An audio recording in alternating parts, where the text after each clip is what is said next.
Ce mercredi soir, plusieurs milliers de personnes sont attendues au grand meeting national des syndicats sur l'île de Nantes. Un rendez-vous qui s'est imposé ici après l'annulation de l'université du PS fin août. Nantes est un symbole pour Jean-Claude Mailly, le secrétaire général de Force ouvrière. On a répondu à l'appel des unions départementales, moi à l'appel de l'union départementale Force ouvrière. Je vous rappelle qu'au départ, les unions départementales avaient prévu une initiative sur Nantes si l'université d'été du Parti socialiste avait eu lieu à Nantes. Bon, elle a été annulée, mais nous, on a maintenu le meeting.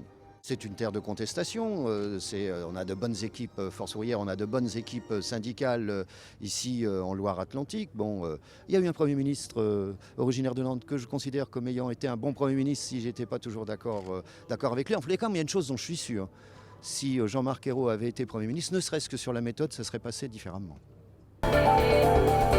Ils sont plus de 50 000 étudiants à Nantes. En cette période de rentrée, l'administration universitaire est donc en pleine activité. Le Crous gère 4 500 logements sur la ville. Immersion dans ses services avec Adrien Godet. N'espérez plus trouver une chambre disponible à la cité universitaire Launay-Violette. Les 275 logements rénovés du site ont trouvé preneur depuis des semaines. Il faut dire que ces heureux locataires profitent de nombreux avantages. Une chambre, c'est 254,81 € avant la CAF. Les charges sont incluses, fluides, Internet, et vous n'êtes pas soumis à la taxe d'habitation pour ce type de logement. L'intérêt est triple pour ces étudiants. De plus en plus d'étudiants choisissent la Cité des Ducs et le Crous a du mal à suivre. Le centre régional compte encore près de 1300 étudiants sur ses listes d'attente. Cette année, nous n'avons pas de nouvelles créations de logements, alors que le nombre de boursiers ne cesse de croître d'une année sur l'autre d'à peu près 4 ou 5% selon les années. Cet été est sorti un nouveau décret sur les œuvres universitaires et que donc le public en apprentissage va rentrer dans notre champ de compétences. Un projet de 150 nouveaux logements universitaires est déjà lancé sur l'île de Nantes, mais il ne verra pas le jour avant 2019. En attendant, les étudiants sans logement doivent frapper à la porte des agences immobilières.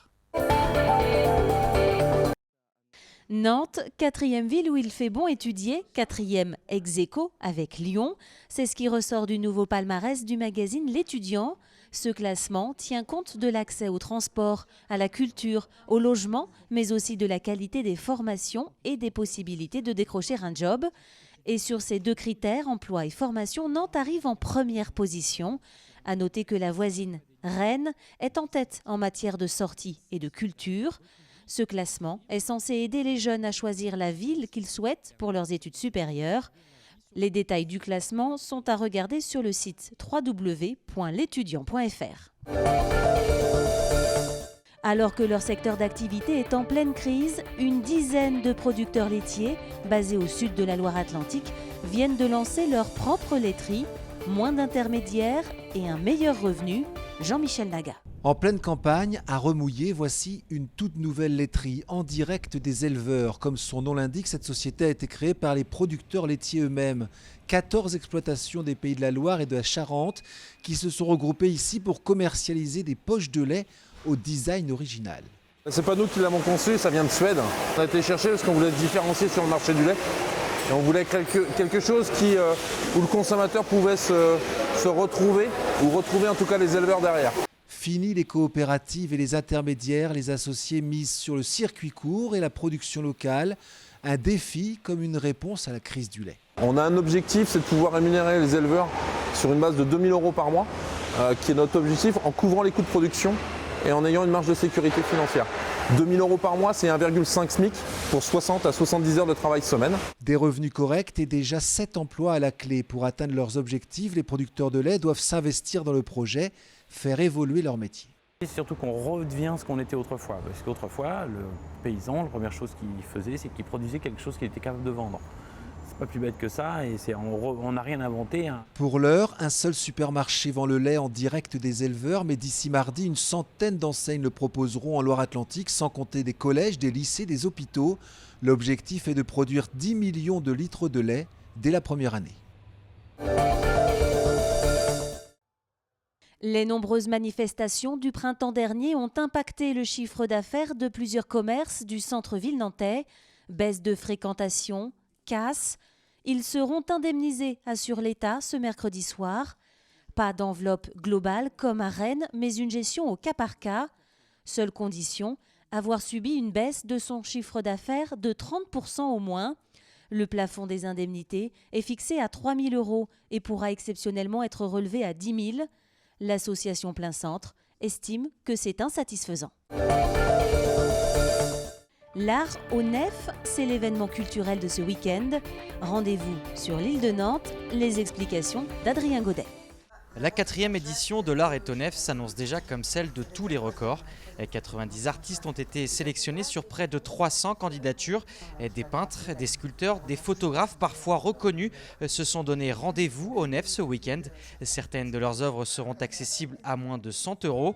Loin de l'ambiance parfois feutrée des galeries, les organisateurs espèrent donc attirer plus que les 6 000 visiteurs de l'année dernière. C'est donc effectivement une manifestation populaire, à la fois sérieuse et en même temps très humoristique, avec des animations comme une vente aux enchères loufoque animée par des comédiens, un défilé de mode et puis aussi un aspect pédagogique avec les artistes qui dans leur stand vont faire des démonstrations techniques de leur travail. Les cultures numériques ont rendez-vous du 15 au 25 septembre à la Nantes Digital Week, un événement grand public qui prend de l'ampleur et qui est surtout révélateur du dynamisme de la ville dans ce secteur. Écoutez Francky Trichet au micro de Jean Annex. Alors, la Nantes Digital Week, c'est vraiment la volonté de montrer que le numérique à Nantes, c'est du développement économique, c'est de l'emploi, mais pas que. C'est aussi la société qui est en transition numérique et que tout à chacun, tous les Nantais, tous les Nantaises, doivent s'approprier avec leur culture, avec leur bagage, avec leurs connaissances, ce qu'est le numérique aujourd'hui et en quoi ça peut créer des opportunités pour demain. Donc on y parle culture, art, social, solidarité, développement économique, emploi. Et cette transversalité, c'est vraiment avec Jean Roland, cette impulsion qu'on a voulu mettre en place dès le début sur la Nantes Digital Week. Et à la 3e édition, aujourd'hui, on arrive avec plus de 200 événements qui inscrivent vraiment Nantes dans le paysage de la transversalité de ce numérique qu'on veut humaniste, c'est-à-dire que vraiment un numérique au service de l'humain, plus proche de l'humain, et pas que développement économique geek. Donc concrètement, ça ne concerne pas que les professionnels du secteur, ça concerne également tous les habitants de la métropole. En gros, le message, c'est ça ? Exactement, le message, c'est vraiment d'être le plus inclusif possible. Le numérique, c'est pas que des geeks, loin de là. Le numérique, c'est tout le monde, ça touche tout le monde dans sa quotidienneté. Le matin, quand je vais au travail, dans le monde de la santé, comment je vais vivre, comment je vais vieillir demain, comment je m'approprie l'art, comment je me transmets des connaissances. Donc c'est vraiment en fait toute cette révolution en marche, qui est parfois silencieuse, parfois inaccessible pour certains, qui se disent « Oh non, c'est pas pour moi le numérique ». Non, c'est pour tout le monde. En tout cas, nous, la volonté qu'on souhaite impulser avec la Nantes Digital Week, c'est de montrer que par des conférences, mais pas que, par le faire, par des workshops, il faut venir sentir, il faut venir goûter, il faut venir parfois sentir le numérique avec par exemple Guillaume Roland et son réveil olfactif. Tout ça, ça fait partie effectivement d'aujourd'hui, cette démarche de la société qui se transforme, cette transition plutôt positive, qui crée plein d'opportunités. Et la Nantes Digital Week, c'est vraiment ce qu'on veut montrer à Nantes.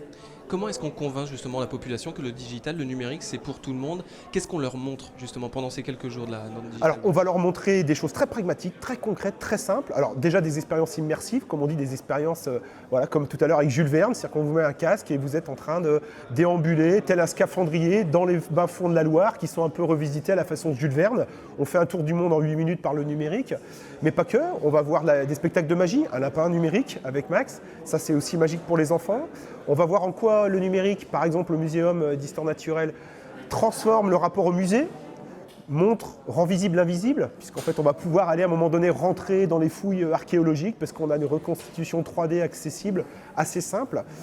On va pouvoir pratiquer le numérique, se lancer des défis. Je pense à un petit défi avec la plateforme YouMade par exemple, qui vise justement à aller faire un don. C'est une plateforme de financement participatif. On fait un don, mais au lieu de faire un don en toute généralité, sur un projet très précis qui nous vient des quartiers de Nantes, de la métropole. Une petite fille, je pense à ce cas-là, qui a un problème de santé et qui a besoin d'une thérapie particulière. La famille n'a pas forcément l'argent. Ben oui, en solidarité, grâce à la plateforme YouMade, on va raconter cette histoire-là et on va surtout faire en sorte que le numérique, parce que par la plateforme, le côté massif, soit un accélérateur des solidarités. Avec tous les exemples que vous venez de donner, on peut dire qu'à Nantes, il y a une énergie aussi particulière, particulièrement à Nantes, que le numérique, ça fait partie de l'identité nantaise aujourd'hui. Oui, le numérique est ancré dans l'ADN nantais parce que les acteurs, on a la chance d'avoir cette multitude, ce bouillonnement créatif des acteurs qui sont très variés et qui vont des grands groupes en passant par des grandes institutions, des grandes écoles et en allant aussi dans des associations qui sont à proximité dans les quartiers, qui font un travail au quotidien qui est remarquable. Et nous, avec Joanna Roland, la seule ambition, c'est de pouvoir valoriser tout ce travail qui est fait par tous ces acteurs. Sans les acteurs de terrain, sans cette proximité dans les quartiers, le numérique à Nantes, il est rien. Donc la Nantes Digital Week, c'est juste, à un moment donné, pendant 10 jours, sublimer tout le travail qui est fait au quotidien par les acteurs. Justement, cet axe Nantes-Saint-Nazaire, c'est l'une des grandes nouveautés de cette année. L'objectif à Saint-Nazaire, c'est quoi? C'est de créer la même énergie qu'à Nantes. Qu'est-ce qu'il est possible de faire à Saint-Nazaire? Alors Nantes-Saint-Nazaire, c'est une histoire qui a vraiment débuté dans le numérique avec le déplacement à Québec. Donc ce grand trait d'union qu'on a fait en dehors des continents, je pense que c'est vraiment important. Cette histoire elle se poursuit aujourd'hui pour faire en sorte de montrer que Nantes et Saint-Nazaire, ils sont en complémentarité sur le numérique. Deux villes de gauche, avec des valeurs de gauche. On partage des vraies valeurs sur cette transversalité. Et en développement économique, on a aussi cette volonté d'inventer l'usine du futur, l'usine de demain, ce qu'on appelle dans notre jargon le digital manufacturing, c'est-à-dire montrer en quoi le numérique est source d'opportunités pour aller faire évoluer les métiers et les industries traditionnelles, entre guillemets. L'idée, c'est pas d'opposer, l'idée, c'est justement de comment on crée une alchimie entre ce digital, le numérique, les métiers, les compétences qui arrivent, et un savoir-faire qui fait rayonner la France quand même. On fabrique les plus gros paquebots du monde, les plus gros avions du monde, une partie aussi, et l'éolien, les énergies marines, on est fort sur ces domaines-là. Et il faut voir comment le numérique peut accélérer et renforcer. Sur l'axe développement économique, le digital manufacturing, c'est ce trait d'union assez fort qu'on souhaite développer avec Saint-Nazaire. On a cet estuaire en commun, on est des villes binômes, effectivement ouvertes sur le monde par l'ouverture sur la Loire, mais ce trait d'union qu'est la Loire, c'est aussi une ambition de développement économique, d'aménagement urbain, de faire cette grande métropole tournée vers Saint-Nazaire. L'ambition, effectivement, c'est de pouvoir rayonner à l'international, c'est clairement vrai. Je pense qu'en 2017, il va y avoir des faits marquants qui vont faire en sorte que justement cette histoire, ce récit commun dans le Saint-Nazaire, c'est pas rien, ça compte, et on va le faire savoir assez loin, vous allez voir. Et oui, je pense qu'on est on est au début, en tout cas avec le numérique, c'est un des éléments, mais pas que. Mais le numérique est un élément assez accélérateur depuis, on va dire, 1 an, sur justement cette réunion dans le Saint-Nazaire. Et je peux n'en être que content. Et en plus, encore une fois, les valeurs d'humanisme sont partagées, et ça, c'est important.